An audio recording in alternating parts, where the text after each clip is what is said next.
Assalamualaikum warahmatullahi wabarakatuh. Selamat siang anak-anak. Bagaimana kabar kalian? Semoga kalian tetap dalam keadaan sehat walafiat ya. Sebelum memulai pembelajaran, Ibu harap kalian menyimak videonya dengan baik-baik ya, sehingga nantinya agar kalian paham dengan materinya. Alangkah baiknya sebelum memulai pembelajaran hari ini, kita awali dengan ucapan basmalah bersama-sama. Bismillahirrahmanirrahim. Semoga pembelajaran kita pada hari ini dapat berjalan dengan lancar. Untuk presensinya, Ibu sudah sediakan linknya di WA Group ya, nanti diisi. Ibu beri waktu 15 menit mulai dari sekarang. Sebelum memulai pembelajaran, Ibu harap kalian menyimak videonya sampai akhir ya, sehingga nantinya kalian memahami materi yang kita pelajari pada hari ini.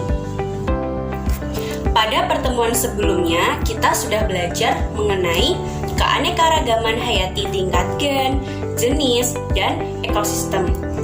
Nah, pada pertemuan kali ini kita akan belajar mengenai keanekaragaman hayati di Indonesia.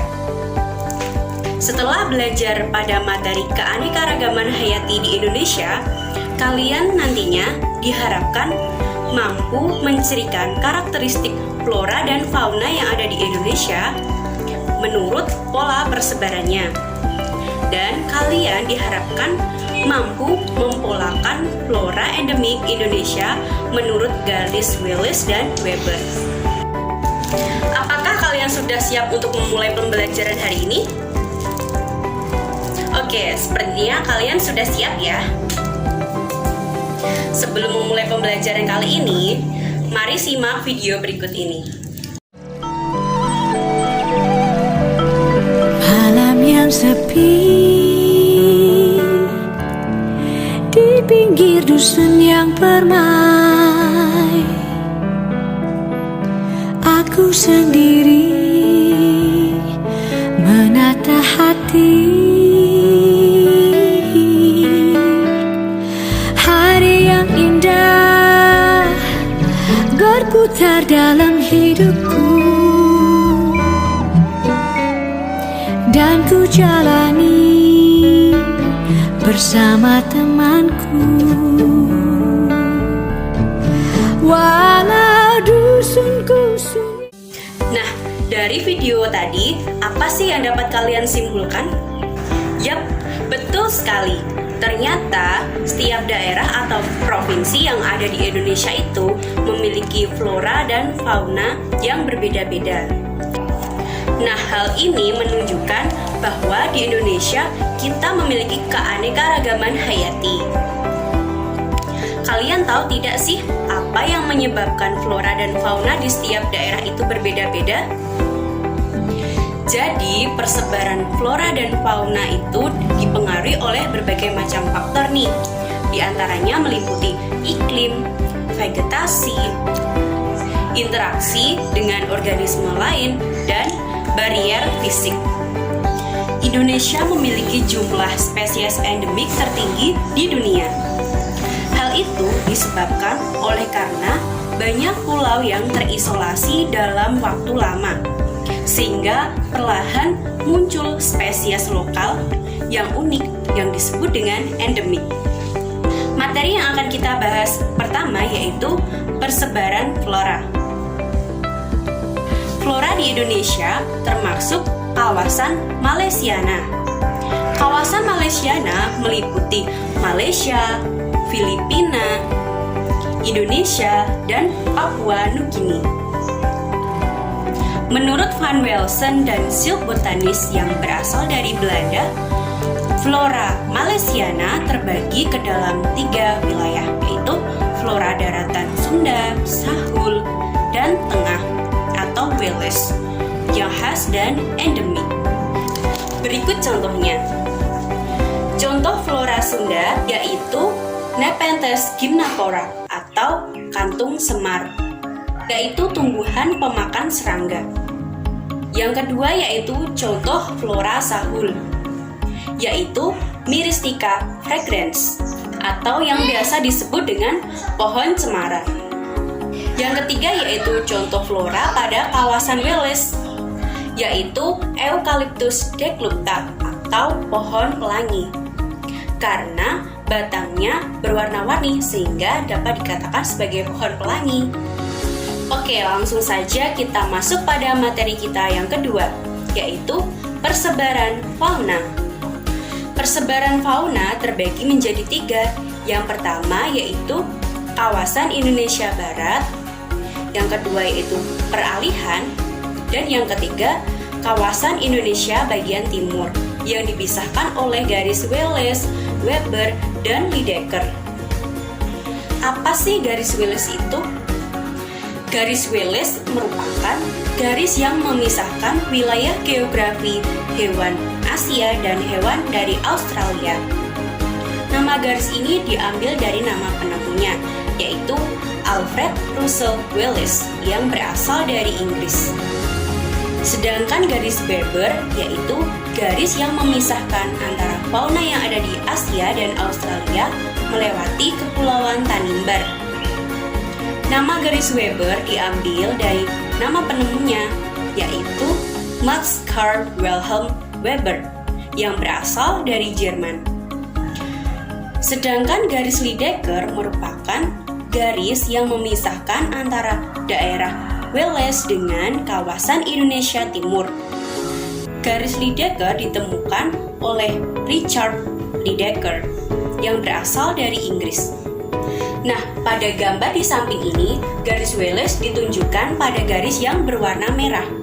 Sedangkan garis Weber ditunjukkan pada garis putus-putus yang berwarna biru. Sedangkan garis Lydekker ditunjukkan pada garis putus-putus yang berwarna ungu. Pola persebaran kawasan barat atau garis Wallace meliputi Sumatera, Jawa, Kalimantan, dan Bali. Kemudian jenis hewannya antara lain Panthera tigris atau harimau, Elephant maximus atau gajah, Homo pygmaeus atau orangutan, dan lain-lain. Sedangkan pada kawasan peralihan meliputi Sulawesi, Maluku, Sumbawa, Sumber, Lombok, dan Timur-Timur yang dibatasi garis Wallace bagian barat dengan garis Lydekker bagian timur. Garis Weber pada kawasan peralihan ini merupakan campuran fauna oriental dan australis. Contoh hewannya antara lain Varanus komodoensis atau komodo, Macrocephalon maleo atau burung maleo, dugong dugon atau duyung, dan lain-lain. Yang ketiga yaitu kawasan Indonesia bagian timur yang dibatasi oleh garis Lydekker, meliputi Papua dan pulau kecil yang di sekitarnya. Contoh hewannya meliputi Dorcopulus vanhernii atau walabi, Probosciger aterimus atau kakak tua raja, dan lain-lain. Nah, itulah keanekaragaman hayati yang ada di Indonesia, terutama penyebaran flora dan fauna. Oke, Ibu sekarang akan memberikan beberapa soal kuis ya. Untuk jawabannya nanti dapat dikirimkan ke WA Ibu ya. Selamat mengerjakan.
Sepertinya mudah ya.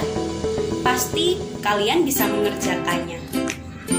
Nah, dari pembelajaran kita pada kali ini dapat diambil kesimpulan bahwa secara geologis, persebaran flora di Indonesia itu terbagi menjadi 3 wilayah.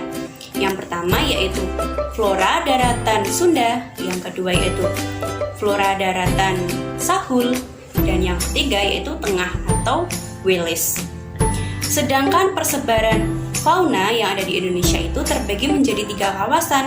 Yang pertama, kawasan Indonesia Barat, yang kedua yaitu peralihan, dan yang ketiga yaitu kawasan Indonesia bagian timur, yang dipisahkan oleh 3 garis, yaitu garis Wallace, Weber, dan Lydekker.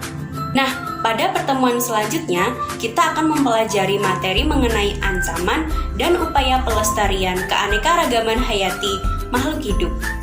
Baiklah, mari kita akhiri pembelajaran kali ini dengan ucapan hamdalah bersama-sama.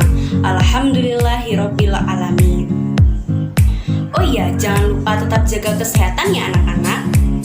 Jaga imun dan jaga iman. Tetap semangat. Sekian pembelajaran kali ini. Ada kurang lebihnya,